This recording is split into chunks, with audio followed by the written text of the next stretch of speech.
Hi friends, இன்றைக்கி சிம்பிளான ஒரு மெத்தடில் பீர்க்கங்காய் பொரியல் எப்படி செய்கிறதுன்னு சொல்லி பார்க்கலாம். அதுக்கு முன்னாடி சேனலை சப்ஸ்கிரைப் பண்ணாதவங்க சப்ஸ்கிரைப் பண்ணிவிட்டு ஃப்ரெண்ட்ஸோடு ஷேர் பண்ணுங்கள்.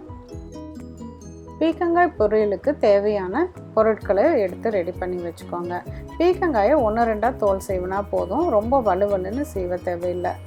இப்போ சின்ன சின்னதாக கட் பண்ணி எடுத்து வச்சுக்கோங்க. ஒரு பெரிய வெங்காயம், தக்காளி, கருவேப்பிலை, அப்புறம் மஞ்சத்தூள், மிளகாத்தூள், கொஞ்சம் சாம்பார் தூள், உப்பு, 2 டேபிள் ஸ்பூன் துருவன தேங்காய், தாளிக்கிறதுக்கு எண்ணெய், கடுகு, கடலைப்பருப்பு. எண்ணெய் காஞ்சதும் கடுகு, கடலைப்பருப்பு பொரிய விடுங்க. இது கூட கருவேப்பிலையும் வெங்காயமும் சேர்த்து நல்லா வதக்கி விடுங்க. அது வதங்கினதுக்கப்புறம் தக்காளியும் இதிலையே சேர்த்திக்கலாம். இப்போ தக்காளி போடாமையும் சில பேர் பண்ணுவாங்க. பட் தக்காளி போட்டிங்கன்னா அந்த டேஸ்ட்டு வந்து சாப்பிட்றப்ப நல்லாயிருக்கும். இது கூட மஞ்சத்தூள், மிளகாத்தூள், கொஞ்சமாக சாம்பார் தூள், உப்பும் இதிலையே போட்டிருக்கேன். போட்டு நல்லா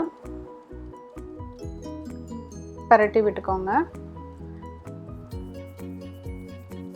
இப்போ நம்ம வெட்டி வச்சுருக்க பீர்க்கங்காயும் இதில் போட்டுக்கலாம். பீர்க்கங்காயை இதில் போட்டுட்டு தண்ணி ஊற்ற வேண்டாம். ஃபஸ்ட்டு அந்த மசாலா பொடி எல்லாமே பீர்க்கங்காயில் நல்லா படுற மாதிரி பரட்டி விடுங்க. பரட்டி விட விட கொஞ்சம் தண்ணி விடும். அதோடையே நீங்கள் மூடி வச்சுட்டு கொஞ்சம் லோ மீடியமில் வச்சுருங்க. இப்போ பாருங்கள், நல்லாவே தண்ணி விட்டுருக்கு. இப்போ இந்த தண்ணி வந்து சுண்டுற அளவுக்கு நம்ம மறுபடியும் நல்லா கிளறி விட்டால் போதும். தண்ணி சுண்டினதுக்கப்புறம் துருவன தேங்காயும் போட்டு கிளறி விட்டுருங்க. அவ்வளோதான், சூப்பர் டேஸ்டியான சிம்பிளான பீர்க்கங்காய் பொரியல் ரெடி ஆயிடுச்சு. மீண்டும் ஒரு புதிய ரெசிபியோடு உங்களை மீட் பண்ணுறேன். தேங்க்யூ.